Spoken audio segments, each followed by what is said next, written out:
قال اللہ سبحانہ وتعالی وسيجنبها الأتقى الذي يؤتي ماله يتزكى وما لأحد عنده من نعمة تجزى إلا ابتغاء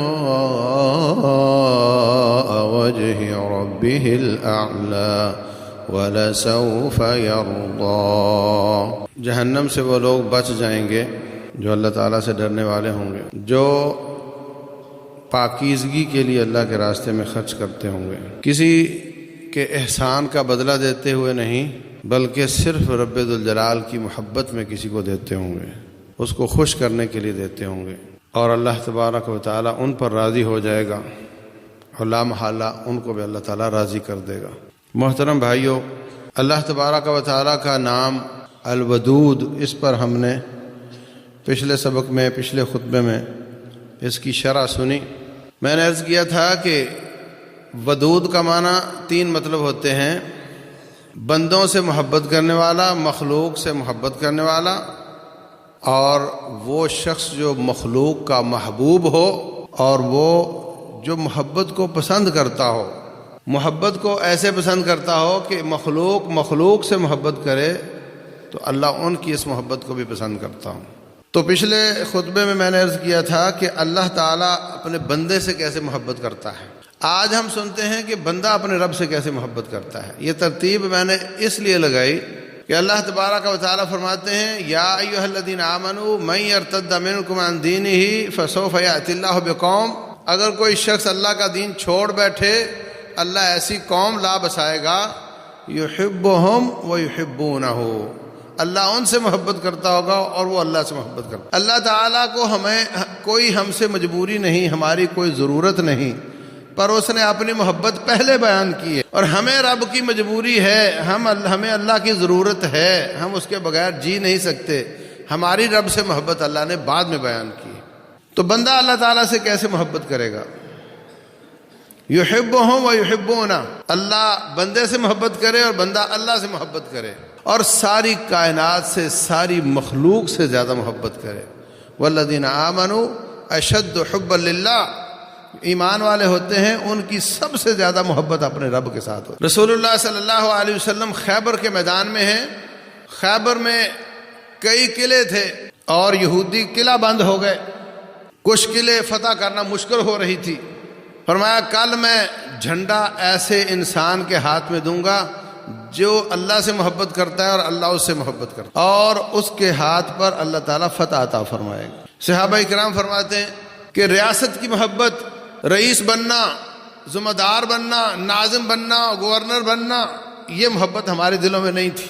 ہر شخص چاہتا تھا کہ مجھے نہ بنایا جائے، مجھے ذمہ داری نہ ملے، دنیا کے عہدے کی چاہت ہمارے دلوں میں نہیں تھی، لیکن اس دن سب لوگ چاہتے تھے کہ آج لشکر کا قائد مجھے بنایا جائے، کیونکہ آپ نے فرمایا تھا کہ اس سے اللہ محبت کرتا ہے اور وہ اللہ سے محبت کرتا ہے۔ صبح ہوئی تو آپ نے فرمایا علی کہاں ہے رضی اللہ عنہ، کہا جو ان کی آنکھوں میں درد ہو رہا ہے اور وہ ابھی آئے نہیں، وہ خیمے میں لیٹے ہوئے ہیں، کہا بلاؤ ان کو۔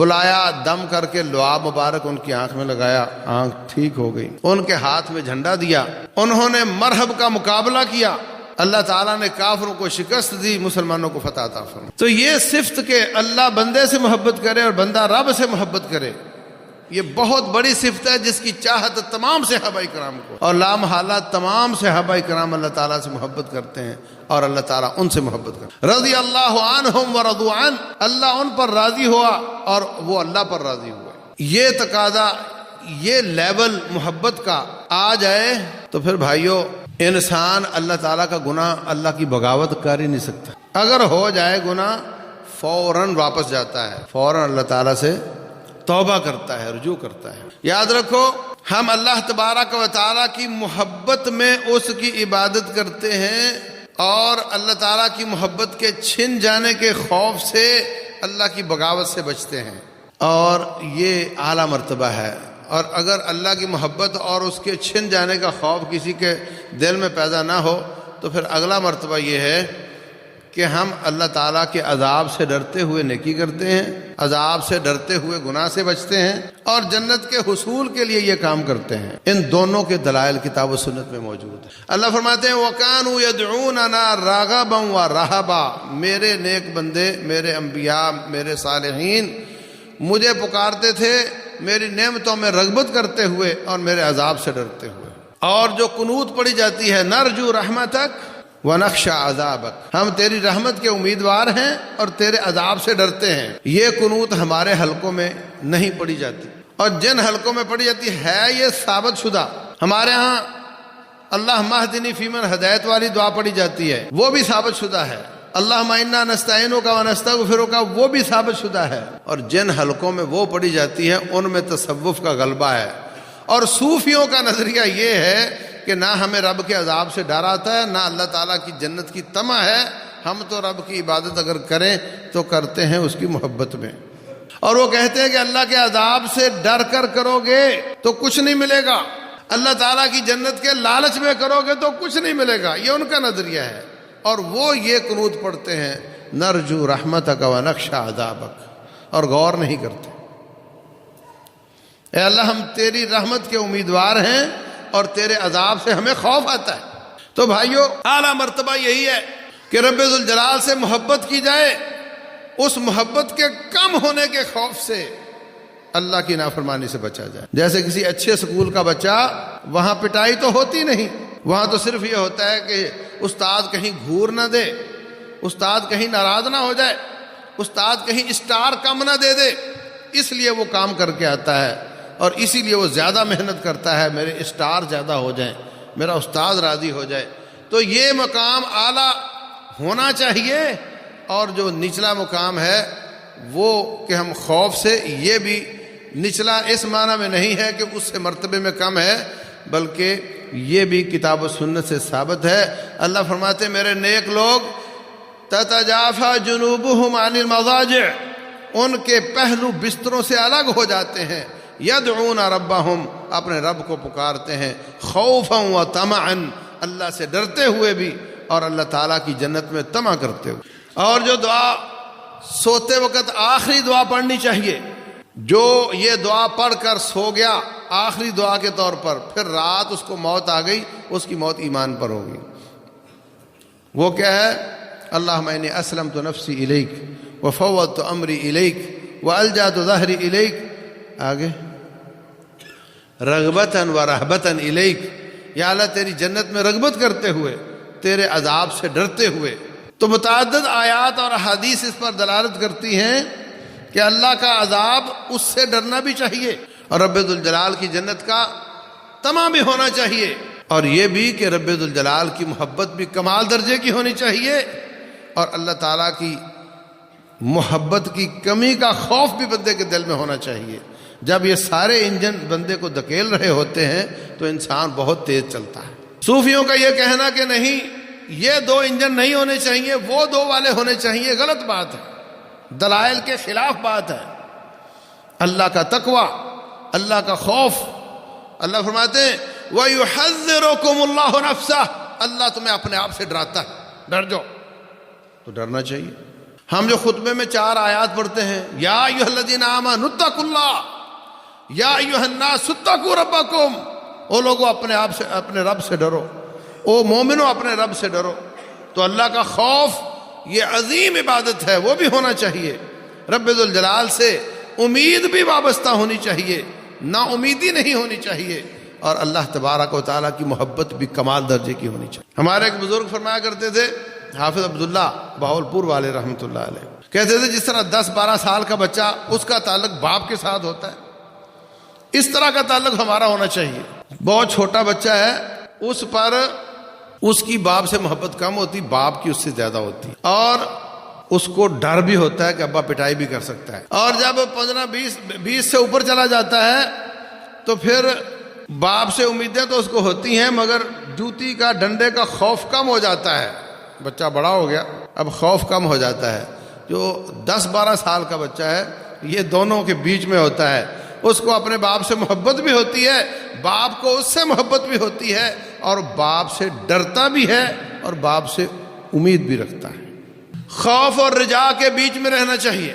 اللہ کا خوف بھی ہو، اس سے امیدیں بھی وابستہ ہوں، اس سے گمان بھی اچھا ہو اس کے بارے میں، اور اس سے کمال درجے کی محبت بھی ہو. یحبہم و یحبونہ، وہ اللہ سے محبت کرتے ہیں، اللہ ان سے محبت کرتا ہے. اور فرمایا کہ رب ذوالجلال کی محبت اس کو حاصل ہوتی ہے جس کا ایمان اعلیٰ درجے کا ہوتا ہے. فرمایا ثلاث من کن فیہ، تین چیزیں جس مومن میں ہوں اپنے اپنے دلوں کو ٹٹولو.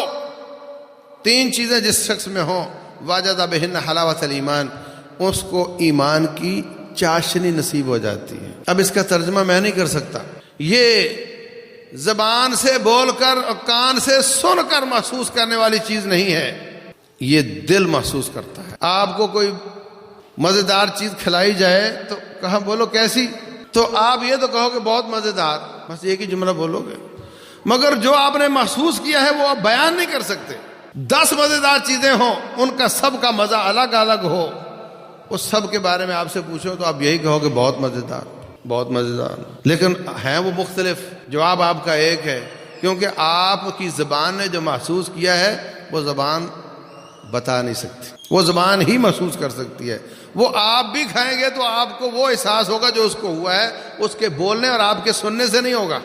تو ایمان کی چاشنی جس کو حاصل ہو اسی کو پتہ چلتا ہے کہ وہ کیسی ہوتی ہے، اس کو ڈیفائن نہیں کیا جا سکتا. فرمایا تین چیزیں جس میں ہوں اس کو ایمان کی چاشنی نصیب ہو جاتی ہے. ان یکون اللہ ورسولہ احب الیہ مما سواہما، اللہ اکبر. فرمایا اللہ اس کے رسول سے محبت ساری کائنات سے زیادہ کرتا ہوں، اس کو ایمان کی چاشنی نصیب ہوگی. وَأَن يُحِبَّ الْمَرْءَ لَا يُحِبُّهُ إِلَّا لِلَّهِ، وہ انسانوں سے محبت کرے صرف اللہ واسطے. ظاہر سی بات ہے جب اللہ واسطے کرے گا تو اللہ کے باغیوں سے تو نہیں کرے گا. اللہ سے بھی محبت، اللہ کے باغی سے بھی محبت، اللہ سے بھی محبت، اللہ کے دشمن سے بھی محبت، اللہ سے بھی محبت، اللہ سے بھی وفا، اور دشمنوں سے بھی یاریاں. یہ نہیں چلتا، نہ یہ انسانوں میں چلتا ہے نہ اللہ تعالیٰ کے ساتھ چلتا ہے. شادی بیاہ ہوتا ہے نا، بھائی کو کہتے ہیں بھائی تو نے میرے بیٹے کی شادی پر آنا ہے، وہ کہتا ہے بالکل نہیں آنا، میری بہن تو اس سے ناراض ہے، میں اس کو چھوڑ کر نہیں آ سکتا. وہ جائے گا، بہن کو منائے گا تو بھائی آئے گا. یہ وفا ہے. بہن ناراض اور میں تیرے شادی پہ آ جاؤں، ہو نہیں سکتا. یہ انسانوں کی فطرت میں ہے. اور رب رحمان کے ساتھ دوستی کا تقاضا بھی یہی ہے کہ اللہ تعالیٰ تو اس سے ناراض اور میں تیرا دوست بنتا، یہ ہو نہیں سکتا. آج ایک سوال آ گیا جناب، روزانہ ہی آتے رہتے ہیں. میں جی پتہ نہیں نیدرلینڈ میں ہم آ گئے ہیں اور وہاں پر نہ تو مسجد مل رہی ہے اور نہ قرآن کا سسٹم ہے نہ نمازوں کا، تو اب کیا کریں؟ بھئی یہ مسئلہ آپ پہلے پوچھتے کہ نیدرلینڈ جانا چاہیے تھا یا نہیں. رسول اللہ صلی اللہ علیہ وسلم فرماتے ہیں، فرمایا کہ انا بریء من کل مسلم، میں اس شخص سے بری ہوں، میرا کوئی تعلق نہیں اس آدمی سے جو مشرقوں میں جا کر رہتا ہے. کوئی مجبوری ہو، ملک کو کسی علم کی ضرورت تھی، ملک میں میسر نہیں تھا، قوم کا اجتماعی فائدہ تھا، تو ٹھیک ہے چلے جاؤ، کام کر کے واپس آ جاؤ. جیسے ڈاکٹر عبدالقدیر رحمہ اللہ گیا، واپس آ گیا. لیکن دنیا کا سٹیٹس مینٹین کرنے کے لیے، 4 دن اپنے گمان میں اچھے گزارنے کے لیے کافروں کے ملک میں رہنا بالکل جائز نہیں. تو اللہ تعالیٰ سے محبت اور اس کے دشمنوں سے بھی محبت. پھر پوچھتے ہیں جی میرا رومیٹ ہے کافر ہے، کیا کروں؟ کئی پوچھتے ہیں میرا دوست ہندو ہے، اس کی عید پر اس کو میں تحفہ دوں. عیسائی میرا دوست ہے، اس کو میں میری کرسمس کہوں. یہ سب سوال تب پیدا ہوتے ہیں جب رب ذوالجلال سے محبت نہ ہو. جس کی اللہ تبارک و تعالیٰ سے محبت ہے اس کی محبت کافروں سے نہیں ہو سکتی. اور کافروں سے محبت کرنا منع ہے، کافروں سے اچھا سلوک کرنا بہت ضروری ہے. یہ 2 الگ باتیں. کافروں کے حقوق دینا، ان سے اچھا سلوک کرنا، ان کو بسا اوقات کھلانا پلانا، ان کے کام آنا، تاکہ تیرے اچھے اخلاق سے وہ سمجھے کہ اسلام اچھا ہے. رسول اللہ صلی اللہ علیہ وسلم کے پاس ایک کافر آ گیا، فرمایا کھانا کھانا ہے؟ جی کھانا ہے. 1 بکری کا دودھ، 2 بکری کا دودھ، 3 بکری کا دودھ، 7 بکریوں کا دودھ پی گیا. اور تنگی ہوتی تھی، قسم پرسی کا عالم تھا، نہ جانے اس رات کتنے مسلمان صحابہ بھوکے سوئے ہوں گے. 7 بکریوں کا دودھ تو وہ پی گیا، لیکن آپ نے جب تک اس نے بس نہیں کیا آپ اس کو پلاتے چلے گئے. صبح ہوئی کہتا ہے اشہد ان لا الہ الا اللہ واشہد ان محمد رسول اللہ صلی اللہ علیہ وسلم. فرمایا ناشتہ کرنا ہے؟ جی بالکل کرنا ہے. 1 بکری کا دودھ کیا، پھر فرمایا اور؟ کہتا ہے جی بس. آپ نے فرمایا کافر 7 آنتوں میں کھاتا ہے اور مومن 1 آنت میں کھاتا ہے. تو کافروں کو دے کر ان کے ساتھ اچھا سلوک کر کے ان کی تیمارداری کر کے، صحیح بخاری میں ہے یہودی کے بیٹے کی تیمارداری کی، ساتھ ہی اسلام کی دعوت دے دی، وہ مسلمان ہو گیا اور ساتھ ہی اس کی روح پرواز کر گئی. یہ اور چیز ہے. کافروں سے تعاون کرنا، ان سے اچھا سلوک کرنا تاکہ وہ سمجھے اسلام اچھا ہے، یہ اور چیز ہے. اور ان سے یاریاں لگانا اور دعوت کے نہ اپنی حالت ٹھیک ہے، نہ دعوت دینے کے لائق ہے، نہ اس کو دعوت دے رہا ہے، تو ایسی دوستی فرمایا لا تتخذوا الکافرین اولیاء، اے مومنوں کافروں سے دوستی نہ لگاؤ.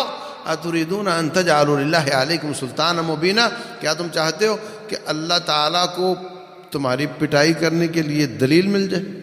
لا تتخذوا اليہود والنصارى اولیاء، یہود و نصارہ کو دوست نہ بناؤ. بے شمار متعدد آیات احادیث اس موضوع پر موجود ہے. تو اللہ تبارک و تعالیٰ سے محبت کا تقاضا یہ ہے کہ چاشنی اس کو نصیب ہوگی جو سب سے زیادہ محبت اللہ اس کے رسول صلی اللہ علیہ وسلم سے کرے، اور چاشنی اس کو نصیب ہوگی جو مومنوں سے اللہ واسطے محبت. ذرا آپس میں غور کرو، کس کو کس کس سے محبت ہے اور کس کو کس کس سے نفرت ہے. اے مومن نمازی، ایک مسجد کے نمازی، دل نہیں ملے ہوئے، اس کو چاشنی نصیب نہیں ہو سکتی ایمان کی. اور یاد رکھو اعلیٰ ایمان، مکمل ایمان اعمال کے وزن کو بڑھا دیتا ہے. من اعطى للہ ومنع للہ، اللہ کی وجہ سے کسی کو دے، کسی سے روکتا ہے تو اللہ کی وجہ سے روکتا ہے کہ اللہ کا دشمن ہے، باغی ہے، مقابلے میں ہے، مسلمانوں پہ ظلم کرنے والا ہے. اللہ واسطے دے، اللہ واسطے روکے، اللہ واسطے محبت کرے، اللہ واسطے نفرت کرے، فرمایا فقد استکمل الایمان، اس کا ایمان مکمل ہو جاتا. اور جتنا ایمان زیادہ ہوگا اتنا اعمال کا وزن زیادہ ہوگا. ایمان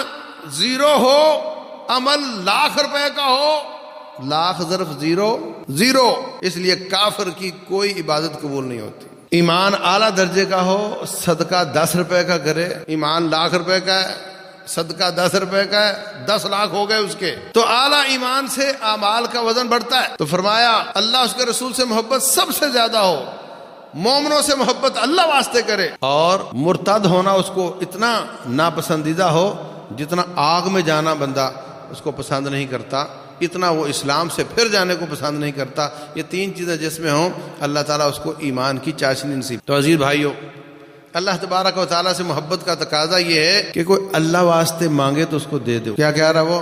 اللہ واسطے. آپ کو حقدار نظر نہیں آ رہا، ₹5 دے دو. آپ کو حقدار لگ رہا ہے، 5,000 دے دو. اللہ واسطے مانگتا ہے اس کو موڑو نہیں، جو غیر اللہ کے لیے مانگتا ہے اس کو موڑ دو. اللہ تعالیٰ سے محبت کا تقاضا ہے، تو نے میرے دوست کا نام لے لیا، اب میں تجھے کچھ نہ کچھ ضرور دوں. اللہ تعالیٰ سے محبت کا تقاضا یہ ہے کہ کوئی اللہ کی قسم اٹھائے تو پھر اس کی بات مان لو، تسلیم کر لو. تمہارا دل کہتا ہے یہ جھوٹ بولتا ہے، مگر اب آپ نے قسم اٹھوا لی اور اس نے اٹھا لی، اب اس کا معاملہ اللہ کی عدالت میں چلا گیا. اب آپ بالکل ریلیکس ہو جاؤ، اس کی بات تسلیم کر لو، جو اس نے کہا اس کے مطابق بات کر لو. قسم اٹھا لی اس نے اللہ تعالیٰ کی، یہ اللہ کی محبت کا تقاضا ہے کہ اب آپ قسم کے بعد بھی شک میں پڑے رہو، قسم کے بعد بھی آپ اس سے جھگڑا کرتے رہو، بس پھر جھگڑا ختم ہو جانا چاہیے. یہ الگ کہانی ہے کہ اللہ کی قسم جھوٹی اٹھانے والے کا کیا گناہ ہے، کبیرہ گناہ ہے یہ، اس کو کیا نقصان ہوگا وہ الگ کہانی ہے. لیکن آپ رب سے محبت کرتے ہیں، آپ کی محبت کا تقاضا یہ کہ اب آپ اس معاملے کو ختم کرو. اللہ تبارک و تعالیٰ سے محبت کا تقاضا یہ ہے کہ جو عبادات فرض کی ہیں ان کے ساتھ ساتھ نفل عبادتیں کیا کرو. نمازوں سے پہلے بعد میں نفل پڑھو، جتنی سنتیں ہیں وہ سب نفل ہیں. کیا سمجھے؟ کیٹیگریاں 2 ہی ہیں کہ جس کے کرنے پر ثواب اور نہ کرنے پر گناہ ہو وہ فرض ہوتا ہے، جس کے کرنے پر ثواب اور نہ کرنے پر گناہ نہ ہو وہ نفل ہوتا ہے. اور جو نبی صلی اللہ علیہ وسلم سے نفل ثابت ہیں ان کو سنتیں کہہ دیا جاتا ہے. تو یہ ساری، اور ویسے بلا وجہ جب بھی آئیں نفل پڑھنا، ذکر اذکار کرنا، اللہ کی عبادت کرنا، فرضی زکوٰۃ کے علاوہ نفلی صدقات کرنا، فرضی حج کے علاوہ نفلی حج اور عمرے کرنا، یہ سب اللہ تعالیٰ کی محبت کا تقاضا. فرمایا رسول اللہ صلی اللہ علیہ وسلم نے لا یزال العبد یتقرب الی بالنوافل، بندہ نفلوں کے ذریعے میرا قرب حاصل کرتا ہے، اللہ کا فرمان، حتی احبہ، یہاں تک کہ میں اسے محبت کرتا ہوں۔ یہ عبادت کیوں کر رہا ہے؟ اللہ کی محبت کے تقاضے، اور عبادت کو اعلیٰ درجے کے لیول پر کرنا۔ رسول اللہ صلی اللہ علیہ وسلم تشریف فرما ہے، جبریل امین انسانی شکل میں آئے، آ کر چند سوال کیے، ایمان کیا ہے، اسلام کیا ہے، پھر پوچھا احسان کیا ہے؟ آپ نے فرمایا ان تعبد اللہ کأنک تراہ، ایکسیلنسی، احسان کا معنی ہر کام احسن طریقے سے کرنا۔ فرمایا یہ ہے کہ تو ایسے عبادت کرے جیسے اللہ تعالیٰ کو دیکھ رہا ہے۔ یہ تصور لانا یہ اللہ کی محبت کا تقاضا ہے۔ آپ نے کبھی دیکھا گھروں میں ایک بابے کی تصویر لٹکائی ہوتی ہے اور اس کی انگلیوں میں تسبیح ہوتی ہے؟ دیکھا کبھی؟ وہ خیالی تصویر ہے، کہتے ہیں کہ یہ تیرے بابے کی ہے اور اس بابے کی عبادت کا حق ہے کہ اس کو دروازے کے پاس لگاؤ اور آتے جاتے اس کو دیکھتے رہو اور اس کا تصور اپنے دل میں رکھو۔ نہیں میرے بھائیوں، پیدا کرنے والے کا تصور اپنے دل میں رکھو، ہر وقت اس کے بارے میں سوچو۔ میرا محبوب، آپ پتہ نہیں میرے بارے میں کیا اس کی محبت کا لیول کہاں آیا ہوگا۔ میں نے یہ جرم کر بیٹھا ہے، مجھے شرم آ رہی ہے اپنے رب سے، فوراً رجوع کرے اللہ تعالیٰ سے۔ اور وہ تو آر بھی نہیں دلاتا، وہ تو یہ بھی نہیں کہتا ہے تو یہ کر کے آ گیا ہے، یہ بھی نہیں کہتا، وہ تو بڑا ہی خوش ہوتا ہے کہ میرا بندہ واپس آ گیا، معاف ہی کرتا چلا۔ اور اللہ تعالیٰ سے محبت کا تقاضا یہ ہے کہ اس سے حیا کی جائے۔ حیا دو طرح کی ہوتی ہے، ایک ہے بے حیائی سے بچنا، حیا ہے، بے حیائی سے بچنا حیا ہے۔ ایک باپ کی بچی کو کوئی تنگ کرے یا اس کی بچی بے حیائی کرے، اس کو غیرت آتی ہے اپنی بچی پر۔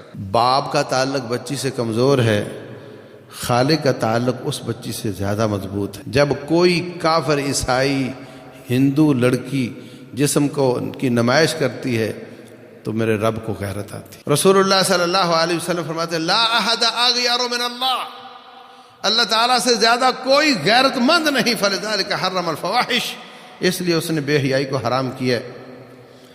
آپ کو تو اپنی جنی ہوئی بچی پر غیرت آتی ہے، رب ذوالجلال کو ہر بچی پر غیرت آتی ہے، کیونکہ وہ سب کا رب ہے۔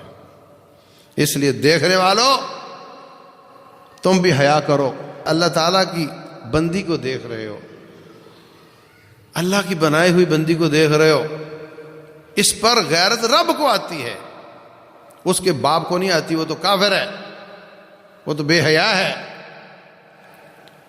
اللہ کو غیرت آتی ہے، اور تیرا رب غیرت کھائے اس بات پر اور تو وہ کام کر رہا ہو، یہ اللہ تعالیٰ کی محبت کے تقاضے کے خلاف۔ تو ایک حیا یہ ہوتی ہے بے حیائی سے بچنا، اور ایک حیا ہوتی ہے، آپ کہتے ہیں آپ اس شعبے میں جاؤ، میرا جاننے والا ہے بڑا حیا کرتا ہے، ہاں، یہ حیا اور طرح کی ہوتی ہے۔ لوگ آپ کو لے جائیں کہ وہ تیرا جاننے والا ہے، تجھے دیکھ کر حیا کرے گا، یہ حیا اور طرح کی ہوتی ہے۔ تیری وجاہت، تیری دوستی، تیری محبت، اس کی وجہ سے وہ تیرا مطالبہ مان لے گا کہ یہ اس آدمی کو ساتھ لے کر آیا ہے۔ یہ والی حیا بھی ہمیں رب سے کرنی چاہیے۔ جب اللہ تعالیٰ سے شدید محبت ہے، والذین آمنوا اشد حبا للہ، تو پھر میں یہ رب کی جناب میں جرم کروں مجھے حیا آتی ہے، میں یہ گناہ کروں مجھے حیا آتی ہے۔ میرا رب میرا دوست ہے، میرا محبوب ہے، وہ دیکھ رہا ہو، میں اس کی بنائی ہوئی بندی، اس نے پیدا بھی کیا ہے سب ساری کائنات کو، اس کو میں دیکھوں، اس کے غلط سین دیکھوں، مجھے غیرت، اللہ کو غیرت آتی ہے اور مجھے اس سے حیا آتی ہے۔ تو اللہ تعالیٰ سے دونوں قسم کی حیا کرنی چاہیے۔ اللہ اکبر۔ رسول اللہ صلی اللہ علیہ وسلم فرماتے ہیں استحیوا من اللہ حق الحیا، ترمذی شریف کی حدیث ہے، اللہ سے اتنی حیا کرو جتنا حیا کا حق ہے۔ کہنے لگے حضرت ہم اللہ سے حیا تو کرتے ہیں، اللہ کا شکر ہے۔ فرمایا اللہ سے حیا کا تقاضا یہ ہے ان یحفظ الراس وما وعى، اپنے سر کی حفاظت کرو اور جو کچھ اس میں یاد ہے اس کی حفاظت کرو۔ کیا مطلب؟ یہ گانا کس فلم کا ہے اور یہ کس نے لکھا تھا اور کس نے گایا تھا، یہ علم ہے، اس علم سے اپنے دماغ کو محفوظ رکھو۔ ہاں، چوری کے طریقے، بدکاری کے طریقے، بدکاری کی کہانیاں، سٹوریاں، اس سے برے علم سے اس کو محفوظ رکھو۔ ان یحفظ الراس وما وعى، اپنے سر کی حفاظت کرے اور جو اس میں یاد ہوتا ہے اس کی حفاظت کرے۔ ضروری نہیں کہ جو پوسٹ تو تیرے پاس آئی تو انہیں ضرور ہی کھول کر دیکھنی ہے، جو میسج آیا تو انہیں ضرور ہی پڑھنا ہے۔ اپنے وقت کو بچا، صرف اپنے ضرورت کی حد تک اس کو استعمال کر، اپنے سر کو بچا، یہ رب سے حیا کا تقاضا ہے۔ وَأَن يَحْفَظَ الْبَطْنَ وَمَا هَوَى، اپنے پیٹ اور جو کچھ اس میں ڈلتا ہے اس کی حفاظت کرے، حرام نہ کھائے، ضرورت سے زیادہ نہ کھائے۔ وَأَن يَذْكُرَ الْمَوْتَ وَالْبِلَى، موت کو اور بسیدہ ہو جانے والے دنوں کو یاد کرے۔ اور فرمایا جو آخرت کو مقصد بناتا ہے، ترک زینت الدنیا، وہ دنیا کی زینت چھوڑ دیتا ہے۔ ایک ہے ضرورت، ایک ہوتا ہے نخرہ۔ جو اللہ رسول اللہ صلی اللہ علیہ وسلم فرماتے ہیں جو آخرت کو یاد کرتا ہے وہ دنیا کی زینت چھوڑ دیتا ہے۔ یہ چار کام ہے، سر کی حفاظت، پیٹ کی حفاظت اور موت کو یاد کرنا اور دنیا کی زینت کو اللہ واسطے چھوڑنا۔ فرمایا جو چار کام کرتا ہے فقد استحیا من اللہ حق الحیا، اس نے رب سے حیا کا حق ادا کر دیا۔ تو عزیز بھائیو، رب ذوالجلال سے محبت اللہ تعالیٰ نصیب فرمائے۔ رسول اللہ صلی اللہ علیہ وسلم سے دعا بھی ثابت ہے، اللہم انی اسألک حبک، یا اللہ مجھے اپنی محبت نصیب فرما۔ سبحان اللہ، اللہ کا پیارا حبیب ہے اور وہ فرما رہے یا اللہ اسألک حبک وحب من یحبک، اور جو شخص تجھ سے محبت کرتا ہے یا اللہ مجھے اس شخص کی محبت بھی نصیب فرما۔ وحب عمل یقربنی الی حبک، یا اللہ وہ اعمال جو تیری محبت کو لے کر آتے ہیں وہ اعمال بھی میرے نزدیک محبوب ہو جائیں۔ تو یہ سب اللہ کی محبت کے تقاضے ہیں، اللہ کے بندوں سے محبت اور ان اعمال سے محبت جو اللہ تعالیٰ کے قریب کرتے ہیں، اللہ تعالیٰ سے محبت کرتے ہیں، محبت کرنے کے لیے اللہ کے قریب کر دیتے ہیں۔ تو ہم بھی اللہ تعالیٰ سے ان سب چیزوں کی دعا کرتے ہیں، اللہ تعالیٰ ہمیں نصیب فرمائے۔ رب ذوالجلال والاکرام اسی طرح ہمیں عرش کے نیچے بھی جمع ہونے کی توفیق دے۔ اللہ تعالیٰ اپنے پیارے حبیب کے ہاتھوں حوض کوثر کا جام نصیب فرمائے۔ رب ذوالجلال جو میری بات سنے گا یا سن رہا ہے، اللہ ہم سب کو ایسے ہی جنت میں بھی جمع فرمائے، ہمیں آپس میں محبت نصیب فرمائے، اپنے اللہ اس کے رسول سے محبت نصیب فرمائے، تمام مومنوں سے محبت نصیب فرمائے۔ اللہ تعالیٰ عمل کی توفیق دے۔ وما علینا الا البلاغ۔